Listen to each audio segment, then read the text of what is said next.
मोटा मोटा सीआरपीसी के बारे में हम जानने की कोशिश करें तो सीआरपीसी के बारे में हमें यह पता चलता है कि सीआरपीसी एक ऐसा एक्ट है जो हमें प्रोसीजर बताता है कि अगर कोई पर्सन किसी भी तरीके का ऑफेंस करता है जो लॉ के अंदर डिफाइंड है कहीं ना कहीं, या उसके बारे में लॉ के अंदर कहीं भी जिक्र किया गया है, तो उसके रिगार्डिंग उस पर्सन को सजा कैसे मिलेगी। ठीक है, लेकिन जो आज हम क्रिमिनल प्रोसीजर कोड पढ़ रहे हैं वो अपनी प्रेजेंट फॉर्म तक पहुंचा कैसे, पहले हम उसको जान लेते हैं। तो उसके बारे में हमें सीआरपीसी के हिस्टोरिकल बैकग्राउंड को देखना पड़ेगा कि पहली बारी वो कब इंट्रोड्यूस किया गया और उसके अंदर कब कब और कैसे कैसे चेंजेस आए। ठीक है, तो देखो इंडिया के अंदर जो सबसे पहले सीआरपीसी इंट्रोड्यूस की गई थी वो की गई थी 1852 के अंदर, लेकिन जो 1852 में क्रिमिनल प्रोसीजर कोड इंट्रोड्यूस किया गया था वो केवल प्रेसिडेंशियल एरिया में ही अप्लाई होता था। ठीक है, यानी कि वो यूनिवर्सल लॉ नहीं था इंडिया के अंदर, वो केवल उन्हीं एरियाज पर एप्लीकेबल था जो एरियाज उस वक्त ईस्ट इंडिया कंपनी के अंडर में गवर्न किए जाते थे। ठीक है, और वहां पे भी जो ब्रिटिशर्स द्वारा सुप्रीम कोर्ट स्टैब्लिश किया गया था, उसी सुप्रीम कोर्ट में जो केसेस आते थे उन्हीं के ऊपर ये एक्ट एप्लीकेबल होता था। ठीक है, और किसी केसेस पर ये एप्लीकेबल नहीं था। ठीक है, तो प्राइमा फेसी देखने पर ही इस एक्ट में कई ढेर सारे इरेगुलरिटीज हमें देखने को मिल रहे हैं। तो उन सारी इरेगुलरिटीज को हटा करके ब्रिटिशर्स ने एक नया क्रिमिनल प्रोसीजर कोड इंट्रोड्यूस किया इंडिया में, वो था 1865 में। जहां पहले criminal procedure code supreme court के अंदर आए हुए केसेस पर अप्लाई होता था, वहीं ये 1865 वाला क्रिमिनल प्रोसीजर कोड केवल उन केसेस पे अप्लाई होता था जो उस वक्त हाई कोर्ट के अंदर फाइल किए गए थे। ठीक है, लेकिन इसके अंदर भी कई ढेर सारी इरेगुलरिटीज हैं, तो उन सारी इरेगुलरिटीज को हटाकर ब्रिटिशर्स ने एक नया क्रिमिनल प्रोसीजर कोड 1872 में इंडिया के अंदर इंट्रोड्यूस किया, लेकिन वो भी यूनिवर्सल नहीं था। तो देखो यहां तक ये जो तीनों लॉज थे ना, ये तीनों लॉज यूनिवर्सल नहीं थे, यानी कि ये तीनों लॉज उन्हीं एरिया के केसेस पर अप्लाई किए जाते थे जो एरिया ब्रिटिशर्स के अंडर गवर्न किए जाते थे। लेकिन 1882 के अंदर ब्रिटिशर्स ने इंडिया में सीआरपीसी दोबारा से इंट्रोड्यूस किया और वो सीआरपीसी बना यूनिफॉर्म लॉ, यानी कि सीआरपीसी जो 1882 में इंट्रोड्यूस किया गया वो पूरे इंडिया पर एप्लीकेबल था।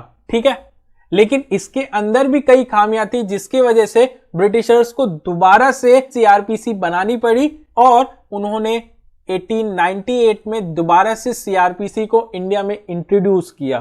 ठीक है, तो अभी तक 4 बारी क्रिमिनल प्रोसीजर कोड अमेंड होकर नए सिरे से इंडिया में अप्लाई किया जा चुका था। इस वजह से जो ये वाला क्रिमिनल प्रोसीजर कोड था जो 5वीं बारी इंडिया पर इंट्रोड्यूस किया गया था वो काफी इफेक्टिव था, लेकिन फिर भी इस कोड में 2 मेजर अमेंडमेंट्स किए गए। पहला मेजर अमेंडमेंट तो ब्रिटिशर्स ने ही किया जो 1923 में किया गया था।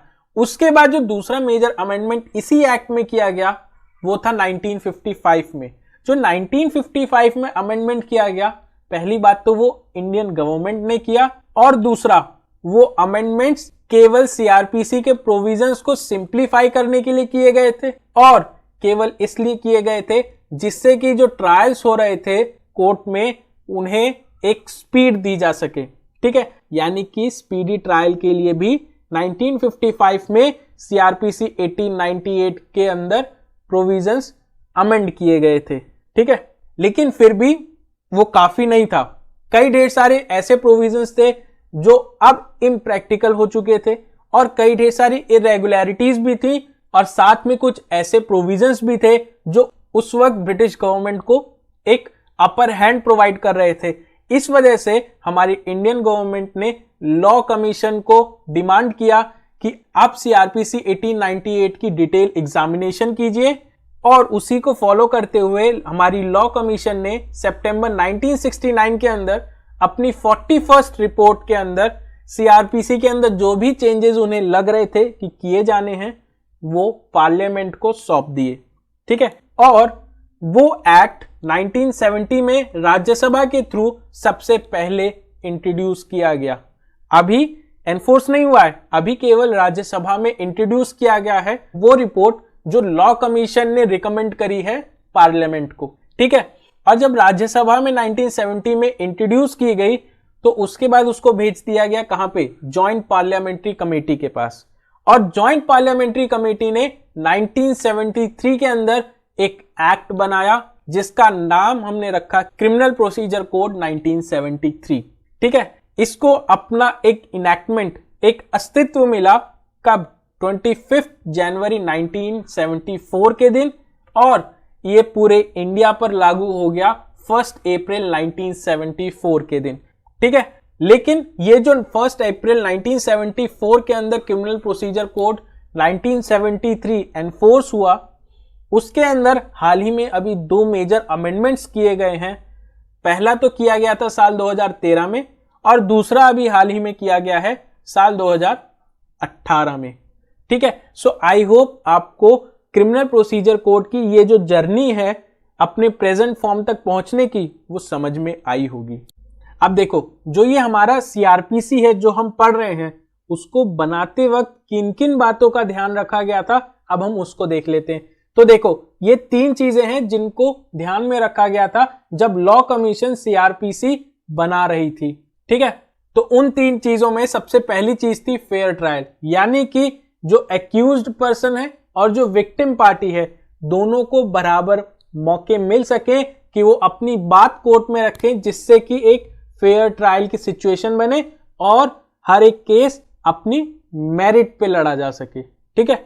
वहीं जो दूसरी बात ध्यान में रखी गई वो ये रखी गई कि प्रोविजंस कुछ इस हिसाब से बनाए जाएं जिससे कि केसेस में डिले होने के चांसेस तकरीबन खत्म हो जाएं, ठीक है। और तीसरी बात ध्यान में ये रखी गई कि क्रिमिनल प्रोसीजर कोड के द्वारा जो न्याय देने की बात हमने फेयर ट्रायल में की है वो केवल एक बहाना बनकर ना रह जाए। क्यों? क्योंकि इंडिया में पुअरर सेक्शन की तादाद आज भी ज्यादा है।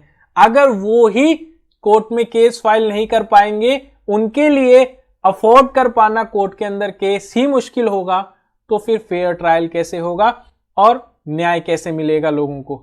इसीलिए क्रिमिनल प्रोसीजर कोड को बनाते वक्त ये ध्यान में रखा गया कि फेयर ट्रायल हो, डिले ना हो, जितना जल्दी से जल्दी और मेरिट पे केसेस सॉल्व किया जा सके उतना अच्छा। और तीसरा, जो समाज के अंदर पुअर सेक्शन है उनको भी न्याय मिल सके, वो भी कोर्ट में केस फाइल करना अफोर्ड कर सके, ठीक है। नाउ अब हम बात करते हैं कि जो हमारा क्रिमिनल प्रोसीजर कोड है वो कौन सी लिस्ट में आता है। देखो, 3 लिस्ट है हमारे कॉन्स्टिट्यूशन में, एक है स्टेट लिस्ट, एक है यूनियन लिस्ट और एक है कॉन्करेंट लिस्ट। तो ये जो कॉन्करेंट लिस्ट है ना, उसी के अंदर हमारा सीआरपीसी आता है। देखो, स्टेट लिस्ट तो वो होती हैं जिनमें वो मैटर्स आते हैं जिन मैटर्स के ऊपर स्टेट ही कोई लॉ बना सकता है, या फिर अगर कोई लॉ बना हुआ है तो उन्हें अमेंड कर सकता है, ठीक है। और यूनियन लिस्ट में वो मैटर्स आते हैं जिन मैटर्स के ऊपर केवल सेंट्रल गवर्नमेंट ही कोई लॉ बना सकती है, और अगर कोई लॉ बना हुआ है तो उस लॉ को अमेंड कर सकती है। लेकिन ये जो कॉन्करेंट लिस्ट है वो ऐसी लिस्ट है जिसमें वो मैटर्स आते हैं जिनके ऊपर स्टेट गवर्नमेंट अपने स्टेट में कोई लॉ बना सकती है, या फिर अगर कोई लॉ बना हुआ है तो उसे अमेंड कर सकती है। वहीं अगर इन्हीं मैटर्स पर अगर सेंट्रल गवर्नमेंट को कोई लॉ बनाना है तो वो भी बना सकती है, लेकिन वो लॉ पूरे इंडिया पर एप्लीकेबल होगा। और अगर इन्हीं मैटर्स पर कोई लॉ बना हुआ है तो उस लॉ को सेंट्रल गवर्नमेंट अमेंड भी कर सकती है, ठीक है। और मैंने आपको बता ही दिया है कि हमारा जो क्रिमिनल प्रोसीजर कोड है वो एक प्रोसीजरल लॉ है। देखो, 2 तरीके के लॉ होते हैं, एक सब्सटेंटिव लॉ होता है, एक प्रोसीजरल लॉ होता है। सब्सटेंटिव लॉ वो होता है जो किसी भी पर्सन के राइट्स और लायबिलिटीज को बताता है, यानी कि अगर उसने कुछ गलत किया होगा तो उसकी लायबिलिटी के बारे में बताएगा, और अगर उसके साथ कुछ गलत हुआ है तो उसके राइट्स के बारे में बताएगा, ठीक है। वहीं प्रोसीजरल लॉ ये बताता है कि जिस पर्सन ने कोई गलत काम किया है, यानी कि कोई ऑफेंस कमिट किया है जो लॉ के अंदर डिफाइंड है, तो उस ऑफेंस के लिए उस पर्सन को कैसे सजा मिलेगी, ठीक है। और क्रिमिनल प्रोसीजर कोड के एक बेसिक आउटलेट के बारे में बात करें तो हमारा क्रिमिनल प्रोसीजर कोड जो है उसके अंदर 37 चैप्टर्स हैं, जिसके अंदर 484 सेक्शंस हैं। ठीक है, तो हमने क्रिमिनल प्रोसीजर कोड का एक बेसिक वाला पार्ट कंप्लीट कर लिया है। नाउ अब हम बात करते हैं क्रिमिनल प्रोसीजर कोड के चैप्टर नंबर 1 के बारे में, जो प्रिलिमिनरी पार्ट है, जिसके अंदर टोटल 5 सेक्शन है, जिसमें से उसका पहला सेक्शन हमें बताता है कि जो ये हम एक्ट पढ़ेंगे उसका नाम क्या होगा। तो उसका नाम होगा criminal procedure code 1973। Criminal procedure code का पहला सेक्शन हमें यह भी बताता है कि उसकी एप्लीकेबिलिटी कहां कहां होगी। तो देखो, साल 2019 से पहले ये पूरे इंडिया पर एप्लीकेबल होता था except Jammu and Kashmir, but 2019 के अमेंडमेंट के बाद से ये पूरे इंडिया के साथ साथ जम्मू कश्मीर पर भी एप्लीकेबल हो गया है। ठीक है, वहीं जो सीआरपीसी का चैप्टर नंबर 8, चैप्टर नंबर 10 और चैप्टर नंबर 11 है, ये तीनों चैप्टर नागालैंड और ट्राइबल एरियाज में एप्लीकेबल होते हैं। इन तीन के अलावा जो बाकी चैप्टर्स हैं वो नागालैंड और असम के ट्राइबल एरियाज पे अप्लाई नहीं होते। और असम के ट्राइबल एरियाज वो ट्राइबल एरियाज होंगे जो 21 जनवरी 1972 से पहले इंडियन कॉन्स्टिट्यूशन के 6th शेड्यूल में ऐड किए गए थे। ठीक है, यानी कि सीआरपीसी साल 2019 से पहले जम्मू कश्मीर के अलावा पूरे इंडिया पर एप्लीकेबल था। 2019 के बाद जम्मू कश्मीर पर भी अप्लाई हो गया। और एक्सेप्शन की बात करें तो नागालैंड और असम के ट्राइबल एरियाज में सीआरपीसी के इन 3 चैप्टर्स के अलावा कोई और चैप्टर अप्लाई नहीं होता।